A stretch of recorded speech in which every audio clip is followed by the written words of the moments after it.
Окуу жылы аяктоо алдында турат жана студенттердин контракты 100% төлөө мезгили келип калды. Ал эми студенттер мындай оор кырдаалда окуу акысын төлөөдө жеңилдиктер каралганбы же бөлүп берүүгө мүмкүнчүлүктөр барбы деген суроолорун узатып жатышат. Бул боюнча бирге чечебиз программасына дагы кайрылышкан. Саламатсыздарбы? Алгач студенттердин үнүн жеткиребиз. Саламатсыздарбы? Менин аты жөнүм Абдыкадырова Луиза. Азыркы учурда Ош мамлекеттик университетинин 3-курсунда окуйм. Жана мени түшүнткөн маселе бул студенттердин контракты жана алар кантип окушат. Жана азыркы учурда көп эле коммуналдык услугаларга мөөнөттөрүн узартуу киргизилип жатат. Ошондой эле студенттердин контрактына дагы ушундай узартууларды киргизсе эмне болот деген суроолор болуп жатат. Ошону Ынтымак телеканалынын бирге чечебиз деген программасы чечип берсеңиздер жакшы болмок. Дистанттык окууда суроолор жаралып атат. Контрактты кандай кылабыз, кантип чечебиз деп, кандай төлөсөк болот, ушул нерселерди кантип чечсек болот, эмне кылсак болот ушул суроолорго. Ынтымак телеканалынын бирге чечебиз программасы жооп алып берсеңиздер, чечип берсеңиздер. Модульдар, экзамендерге жеңилдиктер каралганбы? Анан дагы бул жылы гость экзамен кандай ыкмада өтөт? Ынтымактын бирге чечебиз программасы ушул суроолорду чечип бериңиздер. Бул суроолорго жооп алуу үчүн дароо эле Билим берүү жана Илим министрлигине кайрылдык. Берилген жоопко таяна турган болсок, окуу жайлар менен студенттер келишимдерди эки тарап түзүшөт. Ошондуктан контракт берүүдө жеңилдиктерди түзүүгө Билим берүү министрлиги кийлигише албайт. Эң негизги маселе дагы бул жогорку окуу жайларда окуп жаткан студенттердин акы төлөө боюнча маселеси. Бул ошол 16 марттан баштап эле биздин министр Каныбек Абдыбасикович жогорку жана орто кесиптик окуу жайлары менен жетекчилер менен өткөрүп аткан видео конференцияларда бардык жетекчилерге тапшырма берген. Ар бир студенттер менен жеке иштеп, ушул маселе боюнча дагы кандайдыр көйгөйлөр болсо, ошол студенттердин өздөрү менен чечишип, мүмкүн болушунча студенттерге жардам берүү маселесин дагы койгон. Ал эми турмуш шарты оор, ден соолугуна мүмкүнчүлүгү чектелген жаштардын эпидемиологиялык кырдаалда шарты эске алынат. Тактап айтканда, алар жагдайын түшүндүргөн арыз жазып, өздөрү окуган окуу жайга тапшырышы керек жана ушунун негизинде жеңилдик түзүлөт. Эскерте кетсек, бул жылы университеттерди аяктоо алдында турган студенттер болсо, келишимдик акыны толугу менен бериши керек деп айтылды.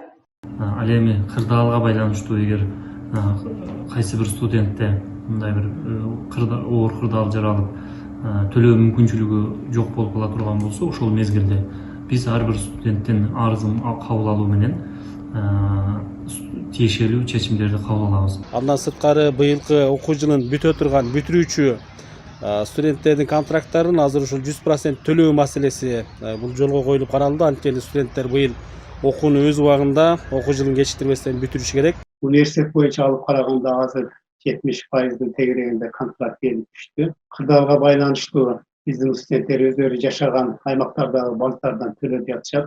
Эгерде студент 100% контракт төлөбөгөн болсо, ал автоматтык түрдө сессияга киргизилбей калат дагы, курстан курска көчпөй калышы мүмкүн. Атайын бизде комиссия түзүлгөн. Ошого карап туруп биз анын мөөнөтүн шартына карап туруп үзартып бергенге толук бизде мүмкүнчүлүк бар. Атайын ал боюнча комиссия түзүп койгонбуз.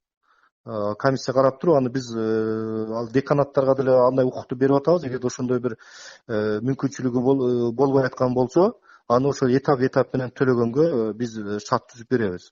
Ошол эле учурда бюджеттик негизде билим алып жаткан студенттердин стипендия менен камсыз болуусу дагы маселе жаратууда. Алсак, кээ бир студенттер тоолуу аймакта болгондуктан алар акчаны алчу банктар жок болуп жатат. Кээ бир студенттер болсо карточка алып үлгүрө электе карантин жарыяланды.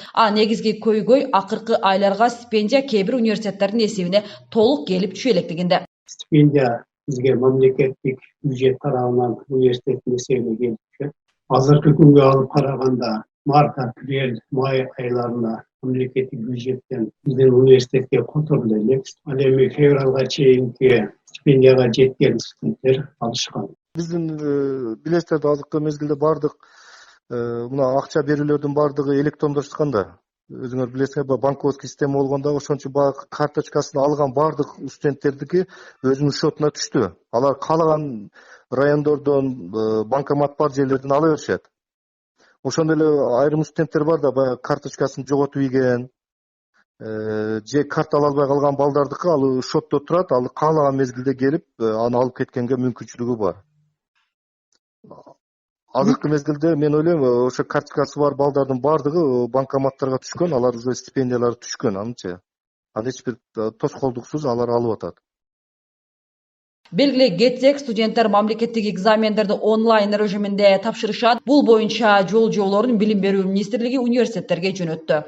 Ал эми окуу жайларга дагы абитуриенттер онлайн ыкмада алынмай болду. Жалпы республикалык тестилөөгө каттоо 4 майда башталып, 15 майда аяктайт. 21 июнда негизги тестти тапшыруунун биринчи этабы өтөт. 22 июнда предметтик тестти тапшыруунун биринчи этабы өтөт.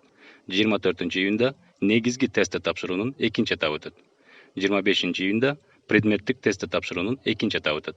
Жалпы республикалык тестилөөнүн жыйынтыктарын жарыялап, таратуу 13 июлдан 19 июлга чейин жүрөт. 20 июлда жогорку окуу жайларга тапшыруунун биринчи туру өтөт. 27 июлда жогорку окуу жайларга тапшыруунун экинчи туру өтөт. 3 августта жогорку окуу жайларга тапшыруунун 3 туру өтөт. Адистештирилген окуу жайларына документтерди тапшыруу 1 июлда башталат. Абитуриенттердин кызыктырган суроолору болсо, билимдүү баалоо жана окутуу усулу боюнча борбору кабыл алат. Телефон номеру 0312 66 48 38. Негизгиси быйылкы кырдаалга карабастан студенттер онлайн ыкмада билимди үзгүлтүккө учуратпастан ийгиликтүү аяктоо алдында турушат. Ал эми белгилей кетчү жагдай оор кырдаалда студенттердин шарттарын эске алып, контракт төлөө жагынан жеңилдик берилип жатканы албетте ал кого татый турган аракеттерден бири. Урматтуу көрөрмандар, бирге чечебиз программасына сиздердин дагы ушул сыяктуу түшүнбөстүк суроолоруңар жаралса, бизге жиберсеңиздер болот. WhatsApp номерлардан видео кайрылууларды күтүп калабыз.